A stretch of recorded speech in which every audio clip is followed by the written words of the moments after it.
Assalamualaikum warahmatullahi wabarakatuh. Apa kabar Solehah? Semoga selalu sehat dan dalam lindungan Allah Subhanahu wa taala ya. Baik, pada kesempatan kali ini Bunda akan mengadakan pembahasan tentang latihan soal subtema 3 yang kemarin Kakak kerjakan semua ya. Sebelumnya Bunda ucapkan terima kasih Kakak sudah mengumpulkan tugas dengan jawaban yang sangat luar biasa. Terima kasih juga Mama yang selalu senantiasa mau mengantarkan tugas Kakak, membimbing. Terima kasih sebelumnya ya Mama. Nah baik, kita langsung ke nomor 1 ya Kakak. Nah di teks paragraf ini, nah di sini nomor 1, kata-kata kunci yang tepat pada teks di atas adalah, nah kata kunci adalah kata yang sering diulang atau yang dibicarakan dalam teks ini ya. Nah di sini kata kuncinya yang menjadi pokoknya adalah jawabannya yang B ya, suhu dan kalor ya.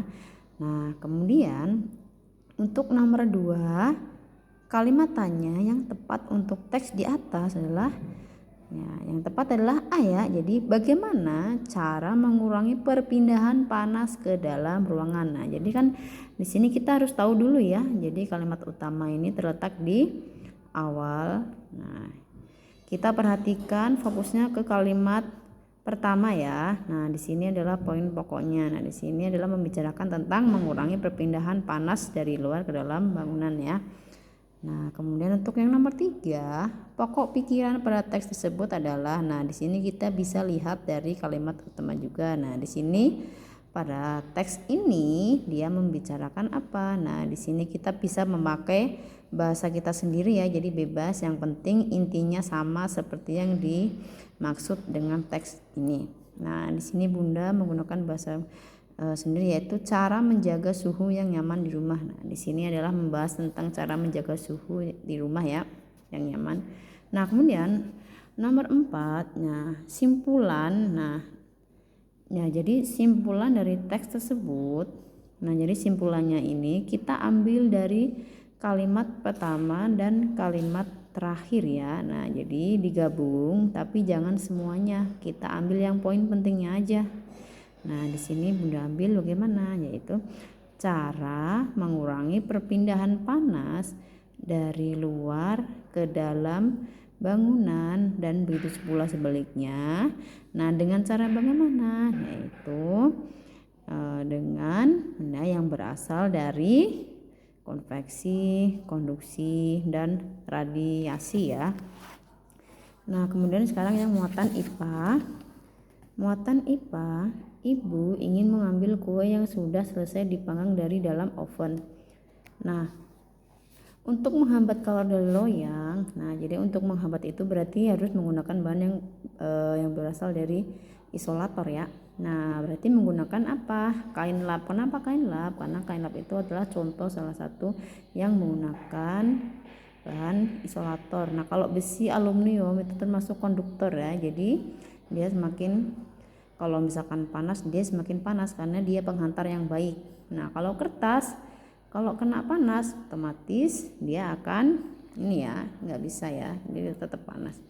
Nah, kemudian untuk nomor 2, salah satu contoh kegiatan yang dilakukan untuk mempercepat perpindahan kalor ya. Nah, ini untuk mempercepat perpindahan kalor. Nah, berarti dengan menggunakan bahan-bahan yang bersifat konduktor ya. Nah, konduktor itu contohnya apa? Yaitu besi, aluminium kayak gitu. Jadi benda-benda yang merupakan penghantar kalor yang baik. Nah, di sini berarti jawabannya B. Kenapa B? Nah, membungkus daging ayam yang ingin dipanggang dengan aluminium ya, aluminium foil yang paling tepat. Nah, kemudian untuk yang nomor 3, nah di sini ada gambar anak-anak yang sedang apa? Nah, yang sedang ini di dekat api unggun ya. Dia supaya apa? Supaya badannya terasa hangat ya. Nah, kemudian udara sangat dingin. Meskipun berada di dekat api unggun, Made masih berasa kedinginan. Nah, dia meskipun dia dekat api unggun tapi dia masih dingin. Nah, apa yang harus dilakukan oleh Made? Nah, jawaban paling tepat apa? Memakai jaket. Kenapa memakai jaket? Karena si Made ini atau anak-anak ini sudah duduk di dekat api. Kalau semakin dekat banget khawatir terjadi hal-hal yang tidak diinginkan ya. Nah, kemudian nomor 4, agar kita tidak merasakan panas saat berjalan di siang hari, kita dapat menggunakan alas kaki yang terbuat dari apa? Terbuat dari bahan karet ya. Kenapa? Karena bahan karet itu merupakan bahan yang berasal dari isolator atau benda termasuk isolator ya. Jadi supaya apa? Supaya panasnya tidak merambat ke kaki ya. Jadi diutamakan menggunakan bahan-bahan dari isolator. Kemudian muatan SPDP. Nah, dari gambar di sini, nah ilustrasi yang sesuai dengan sampul buku. Nah, ini adalah buku tentang apa?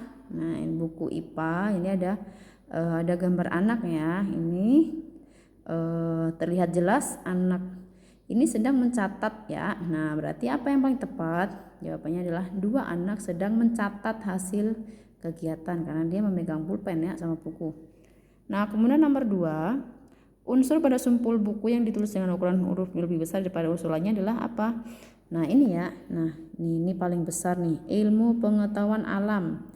Nah, ini yang dimaksud apa? Ini dimaksud adalah judul buku ya. Dia ditulis biasanya paling besar tulisannya. Nah, kemudian alat pada gambar di samping dapat digunakan untuk menggambar dengan teknik apa? Nah, di sini adalah gambar apa ini? Seperti krayon gitu ya. Nah, ini biasanya dengan teknik kering ya. Kenapa teknik kering? Karena dia menggunakan ya cair ya. Kalau misalkan dia menggunakan teknik basah, masih dia menggunakan yang basah. Ini cocoknya untuk teknik kering karena bersifat padat ya. Kemudian nomor 4, mewarnai gambar dengan teknik basah pada media gambar kertas HVS mudah rusak. Karena apa? Jadi kertas itu kalau misalkan terkena cat air kan mudah robek ya pastinya. Kemudian untuk muatan IPS. Muatan IPS, perhatikan gambar berikut. Bentuk interaksi antara manusia dengan lingkungan terjadi antara, nah ini adalah ada gambar seorang nelayan yang sedang apa? Ngejala ikan ya. Berarti interaksi antara nelayan dan laut. Nah, kemudian untuk nomor 2, contoh interaksi manusia dengan lingkungan yang dapat menimbulkan dampak kurang baik. Contohnya apa? Membuang sampah sembarangan. Nah, nomor 3, masyarakat menggunakan transportasi umum untuk mengurangi kemacetan di jalan. Nah, interaksi manusia dan lingkungan ini biasanya jadi di daerah mana? Di daerah perkotaan ya. Kenapa? Karena di daerah perkotaan itu adalah padat penduduknya, otomatis jumlah kendaraan juga lebih besar ya. Beda sama yang di pedesaan atau di perkampungan. Nah, dia mayoritas apa? Masih kenampakan alamnya masih banyak ya, masih banyak pohon-pohon, gunung seperti itu. Kemudian nomor 4, mengapa dataran rendah sering berkembang menjadi daerah perkotaan yang padat penduduk? Nah, kenapa? Karena dataran rendah ini adalah cocok untuk pemukiman penduduk ya. Dari segi apa? Nah, dataran rendah itu dari segi letaknya, kemudian cocok juga untuk apa? Bercocok tanam juga. Nah, maka dari itu ini sangat mendukung sekali untuk apa? Dijadikan tempat tinggal di daerah dataran rendah ini. Nah, kemudian untuk muatan PPKN. Nomor 1, pada jam istirahat, Made membeli minuman kemasan di kantin ya. Tanggung jawab Made setelah menghabiskan minuman itu adalah apa? Nah, tanggung jawabnya apa? Berarti membuang ke tempat sampah, jawabannya C. Kemudian nomor 2, kelas Komang berdiskusi tentang kesenian apa yang akan mereka tampilkan di pentas seni di sekolah.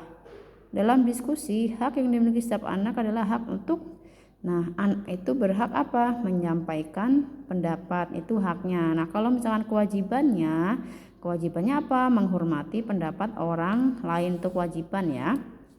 Nah, kemudian nomor 3, Made akan membeli sepatu baru. Nah, ia bingung melihat antara sepatu buatan dalam negeri dan sepatu impor. Nah, impor itu buatan luar negeri yang dijual di Indonesia gitu ya. Nah, sebagai warga negara yang baik, sebaiknya Made apa? Memilih sepatu buatan dalam negeri ya. Nah, kemudian nomor 4, Dedi ditugaskan untuk membawa bola lampu oleh kelompoknya untuk praktek di kelas IPA. Dedi melupakan tanggung jawabnya sehingga tidak membawa bola. Nah, apa akibat dari tindakan Teddy? Nah, otomatis Karena dia tidak membawa alat yang dibutuhkan untuk praktek, otomatis Dedi dan anggotanya apa? Tidak mengikuti praktek IPA ya, otomatis ya.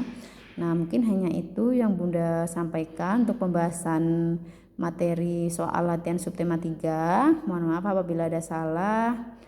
Tetap semangat ya. Jaga selalu kesehatan dan jangan lupa sholat 5 waktu. Wabillahi taufiq wal hidayah. Wassalamualaikum warahmatullahi wabarakatuh.